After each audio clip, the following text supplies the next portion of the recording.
جنگ آزادی کی یہ اردو زباں پہچان ہے، جنگ آزادی کی یہ اردو زباں پہچان ہے، میر و غالب کی اسی طوطے کے اندر جان ہے۔ جنگ آزادی کی یہ اردو زباں پہچان ہے، میر و غالب کی اسی طوطے کے اندر جان ہے۔ خون سے اپنے شہیدوں نے لکھا تھا کل جسے، آج بھی اردو میں وہ لکھا ہوا فرمان ہے، آج بھی اردو میں وہ ذرا نوازی اردو میں لکھا ہوا فرمان ہے۔ ایک بار اور سن لیں کہ اردو زبان نے ایسا لگایا ادب کا باغ، تضمین ہے یہ، اردو زبان نے ایسا لگایا ادب کا باغ، روشن ضمیر جس سے معطر ہوئے دماغ، بھئی جلتا رہے گا دوش ہوا پر بھی یہ چراغ، اردو ہے جس کا نام ہم ہی جانتے ہیں داغ، اردو ہے جس کا نام ہم ہی جانتے ہیں داغ۔ ذرا نوازی اور حضرت علامہ اقبال کی شان میں کہتا ہوں کہ فیض جاری ہے جہاں میں حضرت اقبال کا، فیض جاری ہے جہاں میں حضرت اقبال کا، دولت علم و ہنر سے لوگ مالا مال ہیں، دولت علم و ہنر سے لوگ مالا مال ہیں، آپ کے عاشق سبھی ہیں ماہر اقبالیات، آپ کے عاشق سبھی ہیں ماہر اقبالیات، آپ کے عاشق سبھی ہیں ماہر اقبالیات، چاہنے والے بھی گویا صاحب اقبال ہیں، چاہنے والے بھی گویا صاحب اقبال ہیں۔ اور ایک علامہ قوم کو نصیحت کرتے ہیں اور اس میں استعارہ ہے نصیحت کا، یہ دیکھیے، کھیل کے بارے میں پوچھا ہم نے یہ اقبال سے، ذرا غور سے توجہ چاہوں گا کہ کھیل کے بارے میں پوچھا ہم نے یہ اقبال سے، ہوگا کیا حاصل ہمیں بازیچہ اطفال سے، ہوگا کیا حاصل ہمیں بازیچہ اطفال سے، پھر فلسفہ یہ شاعر مشرق نے سمجھایا ہمیں، فلسفہ یہ شاعر مشرق نے سمجھایا ہمیں، بھئی ٹھوکرے کھا کر سنورنا سیکھیے فٹ بال سے۔ دوسری نعمت یہ ہے کہ ہمارے درمیان علامہ اقبال جیسا شاعر پیدا ہوا۔ آپ کو شاید کم احساس ہو، ہم اس سے سرخرو ہوتے ہیں کہ دنیا کی کسی زبان میں، دنیا کے کسی ادب میں اتنا بڑا شاعر، اتنا بڑا مفکر کہیں نظر نہیں آتا۔ یہ پروفیسر ڈاکٹر صادق صاحب بیٹھے ہوئے ہیں، پروفیسر شہاب رسول بیٹھے ہوئے ہیں، یہ میری بات کی تائید کریں گے۔ دنیا کے کسی ادب، آپ چھوڑ دیجیے دنیا کو، آپ ہندوستانی ادب کو لے لیجیے جہاں ہم آپ بستے ہیں۔ اب ہمارے عزیز ابھی ہندی زبان کبھی کوئی استعمال کر لیتے تھے، میں اشارتاً کہہ رہا ہوں کہ ہندوستان کی کسی زبان میں اتنا بڑا شاعر نہیں ہے، اتنا بڑا ادیب نہیں ہے، اتنا بڑا مفکر نہیں ہے۔ اور یہ ہمارے مقدرات کا یہ وہ ہے عنصر ہے جو لوح قلم پہ لکھا گیا کہ ہم کو اقبال دیا گیا جس کی ہم قدر نہیں کرتے۔ پروفیسر توقیع صاحب نے یہ واقعہ سنایا تھا کہ غالباً پروفیسر بریٹلے ہے یورپ کا مشہور فلسفی پروفیسر، اس نے لکھا ہے کہ اقبال کی بد نصیبی تھی جو مسلمانوں میں پیدا ہوا، اگر وہ عیسائیوں میں پیدا ہوا ہوتا تو ہم اپنے آنسوؤں سے خراج عقیدت پیش کرتے ہیں. یہ وہ اقبال ہے. اور یہی نہیں، میں آپ سے کیا اقبال کے جو بدترین ناقد ہیں ان کی میں مثالیں آپ کو دے رہا ہوں. پروفیسر مجنو گورکھپوری جو میرے استاد بھی رہے ہیں، انہوں نے اقبال کو بہت اچھی نظر سے نہیں دیکھا، لیکن انہوں نے لکھا ہے کہ اقبال کا کوئی شعر ایسا نہیں ہے جو کسی ساز کے نازک سے نازک تار پر نہ گایا جا سکے. ایک ترقی پسند اقبال کا غیر معتقد ناقد کہتا ہے. پروفیسر احتشام حسین جو ترقی پسند ہیں اور اقبال کے بہت زیادہ چاہنے والے نہیں ہیں، انہوں نے لکھا ہے کہ اقبال کے ہاں خامیاں گنانا اس قوم کی توہین ہے. اقبال کے ہاں خامیاں گنانا اس قوم کی توہین ہے جو اس قوت کو نہیں دیکھتی جو قوموں کی تقدیر بدل سکتی ہے. یہ ان کے الفاظ ہیں. اس قوت کو نہیں دیکھتی جو تقدیر بدل سکتی ہے. میں سب سے پہلے تو سید صاحب اور ان کے تمام رفقا کو مبارکباد پیش کرنا چاہتا ہوں. 26 سال کی مدت کوئی کم نہیں ہوتی. 26 سال پہلے جو ایک چراغ انہوں نے جلایا تھا اور وہ چراغ سے چراغ جلنے کا سلسلہ آج تک قائم ہے، یقیناً یہ بہت غیر معمولی بات ہے اور یہ قابل داد ہے. اردو ڈے کا یہ سلسلہ جیسے کہ ابھی فرمایا گیا، میں سمجھتا ہوں نہ صرف ہندوستان میں، آج 9 نومبر کو ہندوستان سے باہر بھی دوسرے ممالک میں اردو ڈے کی تقریب کا انعقاد ہوتا ہے اور بڑے ذوق و شوق کے ساتھ ہوتا ہے، بڑی عقیدت و احترام کے ساتھ ہوتا ہے. آج کا یہ جو مذاکرہ ہے اس کا عنوان لکھا ہے اردو تعلیم اور اس کی اہمیت و افادیت. معزز حاضرین، میں جب جامعہ میں پڑھاتا تھا اور بالکل شروع میں جب لیکچرر تھا میں، تو وہاں گریجویشن لیول پر تمام اسٹوڈنٹس کو اردو پڑھنا ہوتی ہے. علی گڑھ میں بھی پڑھنا ہوتی ہے اور بھی بہت سی یونیورسٹیز میں یہ نظام ہے اور وہ کمپلسری سبجیکٹ کے طور پر. تو بعض سائنس کے اسٹوڈنٹ، بعض سوشل سائنسز کے اسٹوڈنٹس کبھی کبھی کلاس میں یہ کہتے تھے کہ صاحب ہمیں اردو پڑھنے سے کیا فائدہ ہے. تو پہلا جملہ میں اس سے کہتا تھا کہ کم سے کم آپ آدمی بن جائیں گے. وہ کہتے تھے کیا ہم آدمی نہیں ہیں اس وقت؟ میں نے کہا آپ آدمی تو ہیں، لیکن جب میں آپ سے گفتگو کروں گا کچھ دیر تو آپ کو اندازہ ہوگا کہ میں کیا کہہ رہا ہوں، کیا عرض کرنا چاہتا ہوں. ایک تو یہ کہ آپ جتنی زیادہ زبانیں سیکھ لیں اتنے ہی یہ آپ کے لیے بہتر ہے اور آپ زیادہ اہل ہو جاتے ہیں دنیا کو سمجھنے کے، زندگی کو سمجھنے کے اور خود اپنے آپ کو سمجھنے کے. دوسری بات یہ کہ اردو ایک ایسی زبان ہے جس میں بہت آوازیں ہیں. اس میں ہندی کی بھی آوازیں ہیں، اس میں ہندوستان کی دوسری بولیوں کی بھی آوازیں ہیں، اس میں عربی، فارسی اور یونانی اور دوسری زبانوں کی بھی آوازیں ہیں جو اور دوسری زبانوں میں نہیں ہیں. چنانچہ جو آدمی اردو پڑھ لیتا ہے وہ دنیا کی ہر زبان کو دوسرے لوگوں سے بہتر بولتا ہے. لفظ کو ادا کرنے کا غیر معمولی سلیقہ اس کے اندر پیدا ہو جاتا ہے. آپ نے دیکھا ہوگا کہ بطرس غالی یو این کے سیکرٹری جنرل تھے. اخبار میں اگر انگریزی کا اخبار ہے تو اس میں غین کے لیے جی ایچ استعمال کرتے ہیں، لیکن جو غین کی آواز نہیں بول پاتے وہ گالی کہتے تھے اور کچھ تو گالی کہتے تھے. تو گویا اس آدمی کا نام صحیح لے ہی نہیں پایا کوئی سوائے اس کے جو اس آواز سے واقف ہو. یعنی بعض آوازیں عربی میں نہیں ہیں، پے عربی میں نہیں ہے. وہ اگر ان کو پے کا کوئی مطلب پٹرول کہتے ہیں، پیٹرول نہیں، ٹے عربی میں نہیں ہے. فارسی میں بعض آوازیں نہیں ہیں لیکن اردو میں ہے. ہندی میں بعض آوازیں نہیں ہیں. اور اس کا آج کل آپ دیکھ رہے ہیں کہ لوگ کہتے ہیں پھر پھول. اب اتنا خوبصورت لفظ ہے پھول. اور پھول کو آپ نے پھول بنا دیا. پھول کو جو پھول کہے گا وہ خود کیا ہوگا ذرا اندازہ کیجیے. اس لیے کہ اب اس میں ایک بہت بڑا ایک معاملہ ہے جس کی طرف عام طور پر لوگ غور نہیں کرتے. وہ یہ ہے کہ آپ نے دیکھا ہوگا کہ بعض پرندے غائب ہو گئے, اب نہیں ہیں وہ. جو آج کی پیداوار ہے, آج کی نسل ہے, وہ ان پرندوں کو کیسے جانے گی؟ صرف ان کے ذکر سے یا ان کی تصویروں سے. اس نے دیکھا نہیں ان کو. اسی طرح سے بعض آوازیں غائب ہو جائیں گی, ان آوازوں کو کیسے سنا جائے گا؟ یا تو کیسٹ میں یا کہیں اور اگر وہ محفوظ ہوں گی. اسی طرح سے یہ ایک آواز ہے گائے کی پھے, پھا جس کو ہندی میں کہتے ہیں اور اردو میں پھے کہتے ہیں. یہ پھا کی جو آواز ہے یہ غائب ہو جائے گی.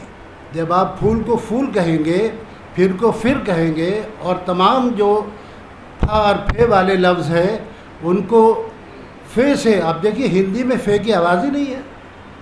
ہندی میں ایف کی کوئی ساؤنڈ نہیں ہے, پھر بھی ہندی والے جو ہیں اس کو پھر کہتے ہیں.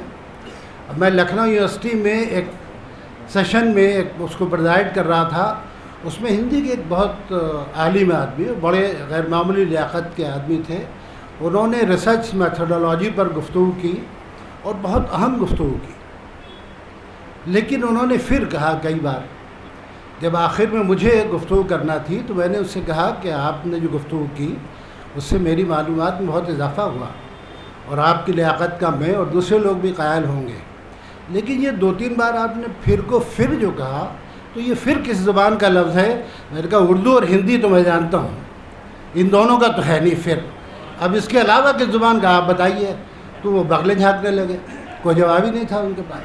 تو میں نے کہا صاحب یہ مت کیجیے. پھا جس سے پھول جیسا خوبصورت لفظ لکھا جاتا ہے, وہ اگر غائب ہو گئی وہ آواز, تو آپ اپنے آئندہ آنے والی نسلوں کا بہت بڑا نقصان کریں گے. بہت بڑا نقصان ہے, ایک آواز غائب ہو رہی ہے لیکن لوگ اس کی طرف توجہ نہیں کر رہے. ایک اور بات میں آپ سے یہ کہنا چاہتا ہوں کہ اردو زبان کا جہاں تک تعلق ہے, آج اردو کی سب سے بری صورتحال اتر پردیش میں ہے, جو ہمارا صوبہ ہے اور پڑوسی صوبہ ہے, جہاں اردو زبان بستر مرگ پہ پڑی ہوئی ہے. اردو زبان سے ہماری دوری اور اس سے لاپرواہی کا ثبوت یہ ہے کہ ہمارے نام بگڑتے چلے جا رہے ہیں. ابھی میں ایک بیلٹ پیپر دیکھ رہا تھا, ایک بائی الیکشن ہو رہا ہے یو پی میں. اس بیلٹ پیپر پہ جتنے نام تھے مسلمانوں کے سب بگڑے ہوئے تھے. محمد اویس کو اویش لکھا تھا, اور جناب وارث کو وارش لکھا ہوا تھا, اور نہ جانے کیا کیا لکھا ہوا تھا. تو لوگوں کو اپنے نام کی صحیح ہجے نہیں معلوم ہے, چونکہ وہ اردو نہیں جانتے ہیں.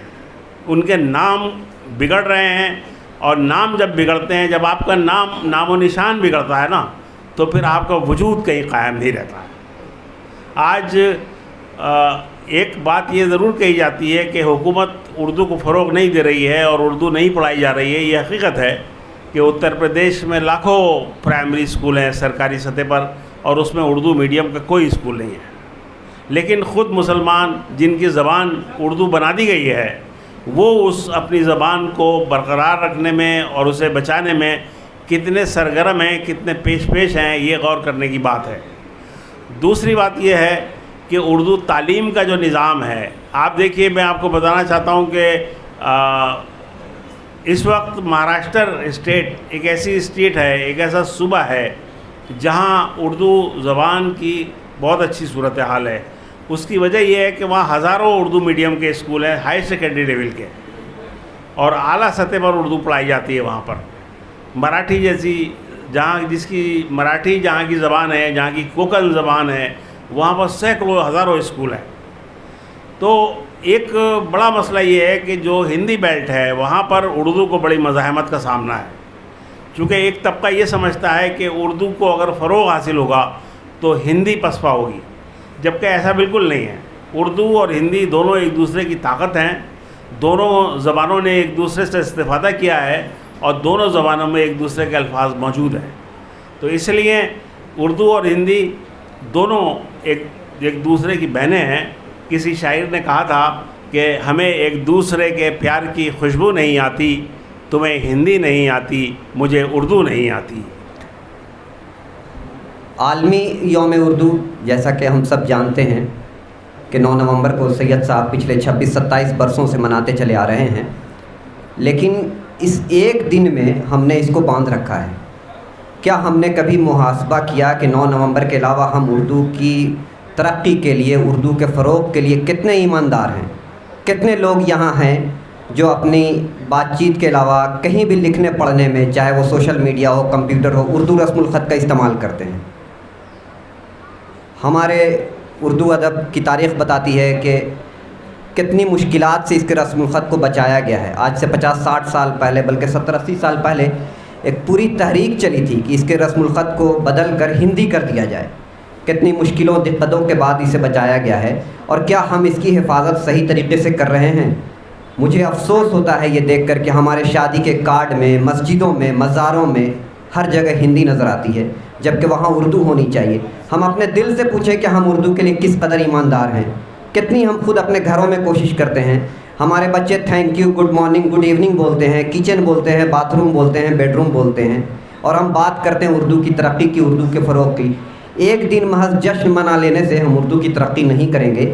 ہمیں اپنا محاسبہ کرنے کی ضرورت ہے، ہمیں ایمانداری سے سوچنے کی ضرورت ہے کہ کیا مادری زبان کو ہم اسی طرح آگے بڑھا رہے ہیں جس طرح آپ اپنی ماں سے، اپنی والدہ سے محبت کرتے ہیں۔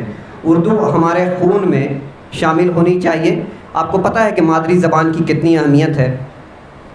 ایک مشہور و معروف رائٹر ہے، روس کا ایک شہر ہے، ایک قصبہ ہے جس کا نام ہے داغستان۔ انہوں نے ایک کتاب، وہاں کے ایک بہت مشہور رائٹر ہیں جن کا نام ہے رسول حمزہ توف، انہوں نے ایک کتاب لکھی ہے میرا داغستان۔ آپ میں سے اگر کسی نے پڑھا ہو تو آپ کو اندازہ ہوگا، اگر نہیں پڑھا ہے تو اس کتاب کو آپ ضرور پڑھیں۔ اس میں مادری زبان، وطن سے محبت، اپنی مٹی سے محبت کیسے کی جاتی ہے اور یہ کتنی ضروری ہے یہ بتایا گیا ہے۔ وہاں جو زبان بولی جاتی ہے ان کے قصبے میں، آپ کو سن کر حیرت ہوگی کہ اس کے بولنے والے صرف 12 لاکھ لوگ ہیں، صرف 12 لاکھ لوگ، لیکن انہوں نے اپنی زبان میں شاعری کی، اپنی زبان میں لکھا، اور آج ان کی وہ کتاب پوری دنیا میں مشہور ہے۔ اس کتاب کے ترجمے دنیا کی مختلف زبانوں میں ہو چکے ہیں۔ انہوں نے لکھا ہے کہ جب وہاں اگر کسی کو بد دعا دی جاتی ہے، کسی کو کچھ غلط کہا جاتا ہے، تو یہ نہیں کہا جاتا ہے کہ تجھے موت آ جائے یا تجھے کوئی بیماری ہو جائے۔ آپ کو سن کر حیرت ہوگی، یہ کہا جاتا ہے کہ جا تجھ سے خدا تیری زبان چھین لے، تیری مادری زبان ختم ہو جائے، تیری مادری زبان تجھے بولنا نہیں آئے۔ ایک واقعہ انہوں نے لکھا ہے اس میں کہ وہاں کا ایک بہت بڑا آرٹسٹ تھا، پینٹر تھا، جو پیرس میں جا کر بس گیا تھا اور وہیں رہنے لگا تھا، اور جب رسول حمزہ توف پیرس جاتے ہیں، اس سے ملتے ہیں وہاں جا کر، اور ملنے کے بعد جب واپس اپنے وطن آتے ہیں، اور داغستان میں جب اس پینٹر کی یا آرٹسٹ کی والدہ سے ان کی ملاقات ہوتی ہے تو اس والدہ نے پوچھا کہ میرا بیٹا کیسا ہے، کس حال میں ہے؟ تو انہوں نے کہا کہ بہت اچھی حالت میں ہے اور بہت اچھے انداز میں رہ رہا۔ تو اس والدہ نے پوچھا کہ میرے بیٹے نے تم سے مادری زبان میں بات کی؟ تو انہوں نے کہا نہیں، اس نے تو فرینچ میں بات کی۔ تو اس عورت نے اپنے چہرے پہ نقاب ڈال لیا، اور نقاب یہ تب ڈالا جاتا ہے جب وہاں اپنے کسی سگے کے مرنے کی خبر سنی جاتی ہے۔ مطلب اس ماں نے یہ سوچا کہ آج سے میرا بیٹا مر گیا، کیونکہ اس نے وہ زبان چھوڑ دی جو میں نے اسے سکھائی تھی۔ آج ہم اپنے آپ کو دیکھیں کہ ہم اپنی مادری زبان سے کس قدر محبت کرتے ہیں اور کس قدر ہم اس کے فروغ کے لیے کوشش کر رہے ہیں۔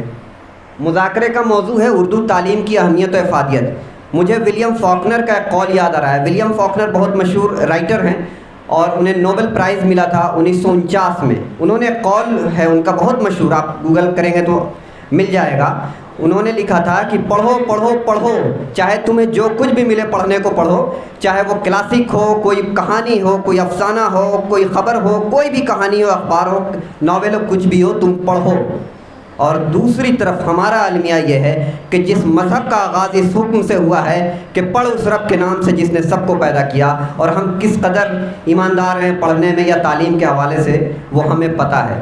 تو ضرورت اس بات کی ہے کہ ہم اردو تعلیم اور مادری زبان میں اپنی تعلیم کو توجہ دیں، اور کوشش کریں کہ ہم جو ہے اپنی بول چال میں، اپنی تحریروں میں، سوشل میڈیا پر زیادہ سے زیادہ اردو کا استعمال کریں۔ ایک اور بات جو اردو کے حوالے سے کہی جاتی ہے کہ اردو مسلمانوں کی زبان ہے، یہ تو سب لوگ جانتے ہیں کہ مسلمانوں کی بالکل بھی نہیں ہے، کسی حال میں نہیں ہے۔ اگر ایسا ہوتا تو پاکستان کی زبان ہوتی، وہاں جو ہے پنجابی، سرائکی، بلوچی کو توجہ دی جاتی ہے۔ اگر ایسا ہوتا تو بنگلہ دیش کی زبان ہوتی، لیکن وہاں کی زبان بنگلہ ہے۔ ایسا ہوتا تو قطر، بحرین، عراق کی زبان ہوتی، لیکن وہاں ظاہر مسلمان اکثریت میں ہے، لیکن وہاں کی زبان اردو نہیں ہے۔ اور بہت ساری باتیں ہیں، نوم چومسکی کا پورا نظریہ ہے یونیورسل لینگویج کا، جس میں انہوں نے کہا ہے کہ دنیا میں 7 زبانیں ایسی ہیں جن میں ساری دنیا کی زبانیں گھلتی ملتی جا رہی ہیں، اور انہوں نے یہ بھی کہا ہے کہ اردو اور ہندی 2 زبانیں ایسی ہیں، اردو اور ہندی کو انہوں نے ایک زبان کہا ہے، اور بتایا ہے کہ دنیا کی تیسری سب سے بڑی زبان ہے۔ ہم بھلے یہاں سے ہٹا دیں یا بات کرتے ہیں روایتی باتیں کہ رسالے خریدنے چاہیے، اخبارات خریدنے چاہیے اور اردو کو جاری رکھنا، یہ سب چیزیں اپنی جگہ درست ہیں، لیکن آج زمانہ ٹیکنالوجی کا ہے، کمپیوٹر کا ہے، سوشل میڈیا کا ہے، ہمیں زیادہ سے زیادہ انٹرنیٹ پر اردو زبان کو استعمال کرنا ہوگا، اور آنے والے 50-100 برسوں کے بعد جب کوئی اردو والا ہوگا تو اردو پڑھے گا، کم سے کم یہ کہے گا کہ ہاں بھائی اردو موجود ہے۔ سائبر اسپیس میں ہمیں اردو کو زیادہ سے زیادہ شامل کرنا ہوگا، اور بات چیت میں بہت مشکل اور مبہم زبان استعمال کرنے کی ضرورت نہیں ہے، بہت آسان زبان جو ہماری اردو جس کی پہچان ہے، جو شناخت ہے، آسان عام فہم زبان جس کے لیے سر سید نے کوششیں کی، اور عام فہم زبان کو ہی کہا جاتا ہے، بہت مشکل فارسی آمیز زبان استعمال کرنے کی ضرورت نہیں ہے۔ مرزا غالب سے جڑے ہوئے کئی لطیفے ہیں، میں ایک لطیفہ یہاں سنا دوں اور اپنی بات ختم کروں کہ اور مذکر مؤنث کے بھی مسائل ہوتے ہیں اردو میں، تو مرزا غالب سے کسی نے کہا، لکھنوی زبان پہ اور دہلوی زبان پہ بحث ہو رہی تھی کہ بھائی میری قلم ہوگا یا میرا قلم ہوگا، قلم مذکر ہے یا مؤنث ہے، تو مرزا غالب نے کہا کہ اگر عورت لکھ رہی ہے تو وہ میری قلم ہوگا، اور اگر مرد لکھ رہا ہے تو میرا قلم ہوگا۔ پھر کسی صاحب نے وہاں پہ کہا کہ مرزا یہ تو بتائیے کہ جوتا اور جوتی مذکر ہے یا مؤنث ہے، جوتا استعمال کریں یا جوتی؟ تو ایک صاحب جو ساتھ میں بیٹھے تھے انہوں نے چٹکی لیتے ہوئے کہا کہ اگر مرد پہنے تو جوتا اور اگر عورت پہنے تو جوتی۔ مرزا غالب نے کہا کہ اگر زور سے پڑھے تو جوتا اور ہلکے سے پڑھے تو جوتی۔ بہت بہت شکریہ۔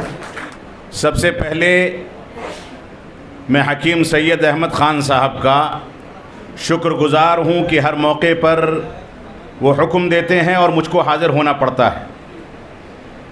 اس بار انہوں نے میرا انتخاب ایک ایوارڈ کے لیے کیا تھا، اور اس ایوارڈ کو ہندوستان کی ایک ایسی مایہ ناز شخصیت سے منسوب کیا گیا جس کو ہم مولانا ابوالکلام آزاد رحمۃ اللہ علیہ کے نام سے جانتے ہیں۔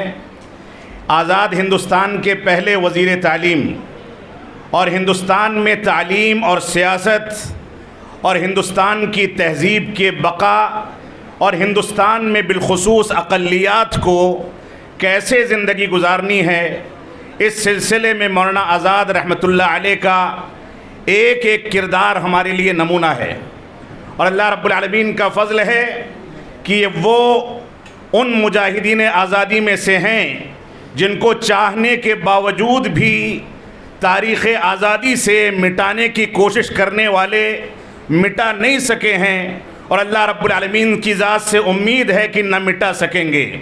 اللہ رب العالمین ہم کو اپنی تاریخ کو زندہ کرنے اور تاریخ کے مطابق اس کے ذریعے سے اسوہ پکڑ کر کے آگے بڑھنے کی توفیق عطا فرمائے۔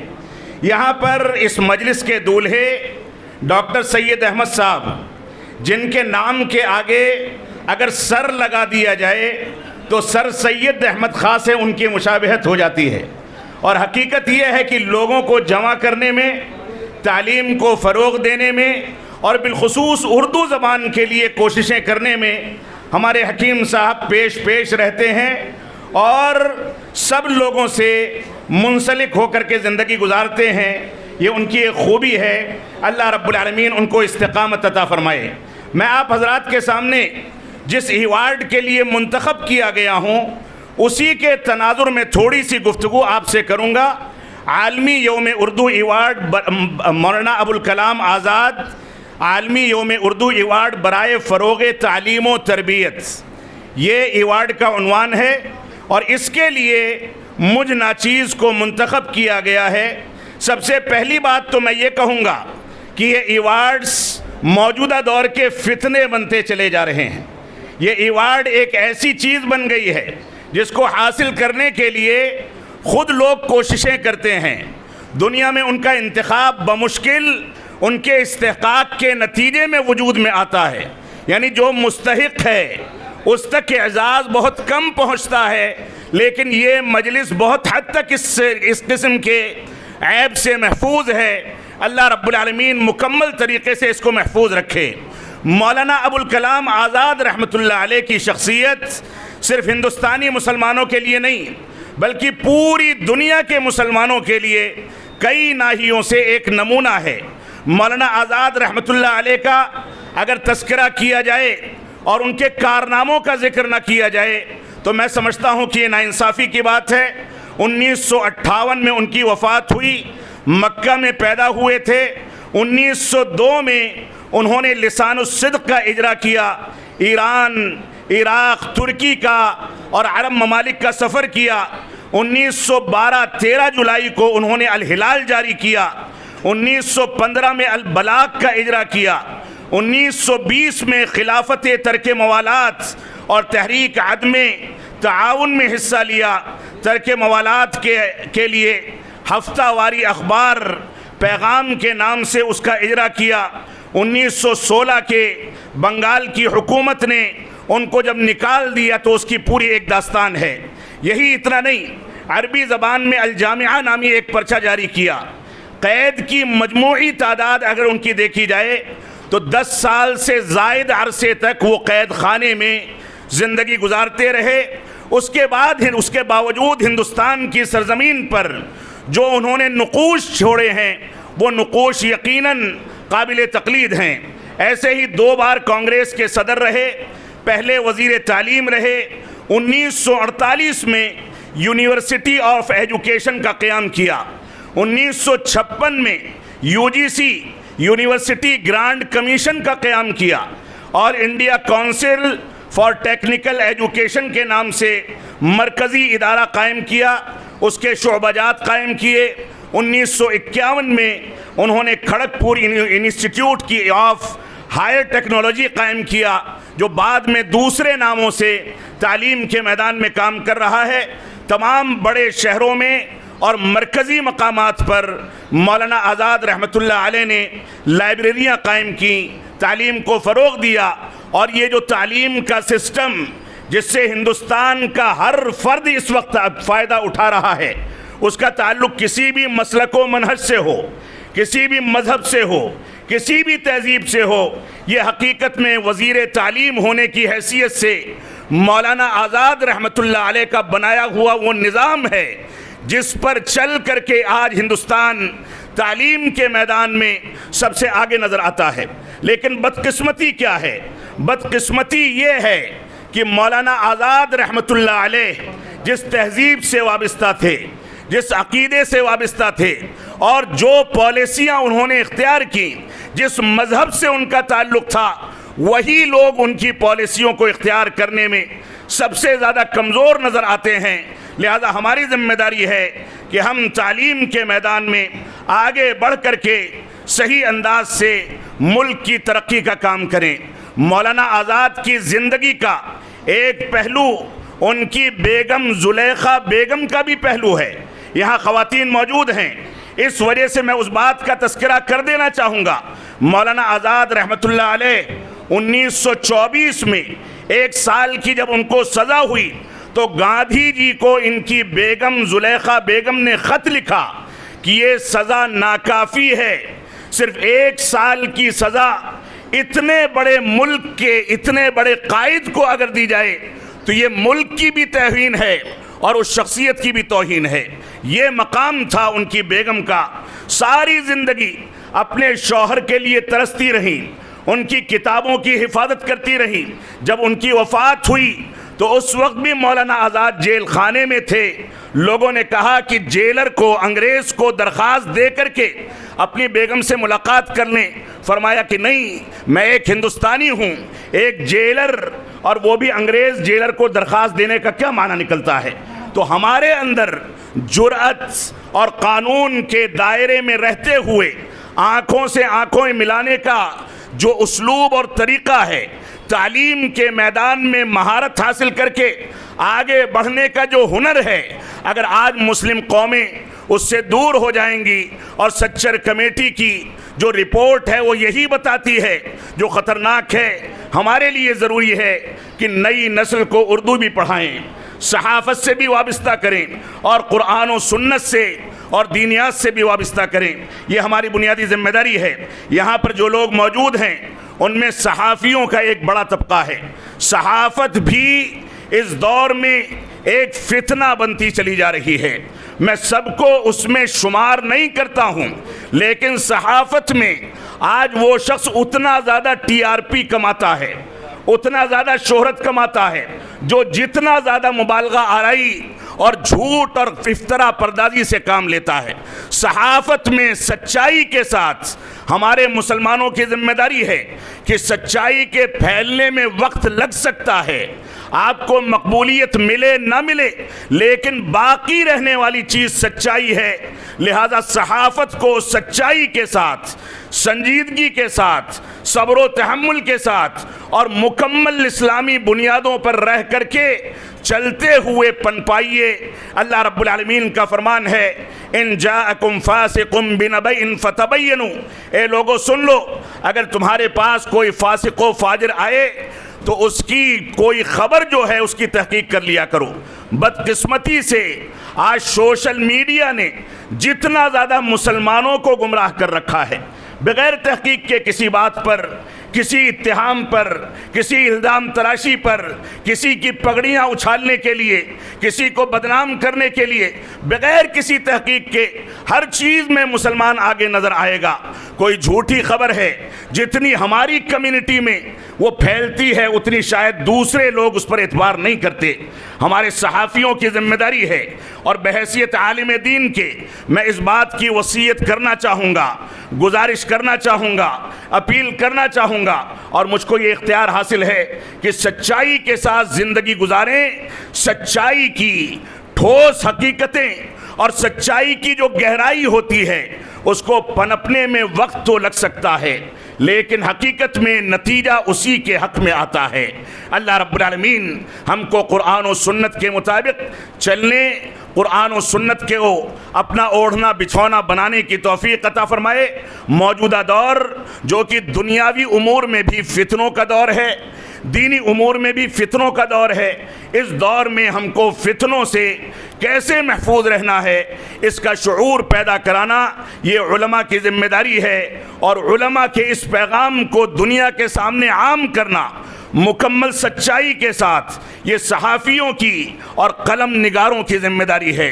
لہذا اس پر دونوں مل کر کے کام کریں گے تو یہ ملک پنپے گا، اس میں ترقی ہوگی، اور کوئی بعید نہیں کہ کوئی مولانا آزاد جیسی شخصیت پیدا ہو اور یہاں پر انقلاب آئے. اللہ رب العالمین ہم کو قرآن و سنت کی پیروی کرنے کی توفیق عطا فرمائے. وصلی اللہ علی نبینا محمد وعلی آلہ وصحبہ وسلم. والسلام علیکم ورحمۃ اللہ وبرکاتہ.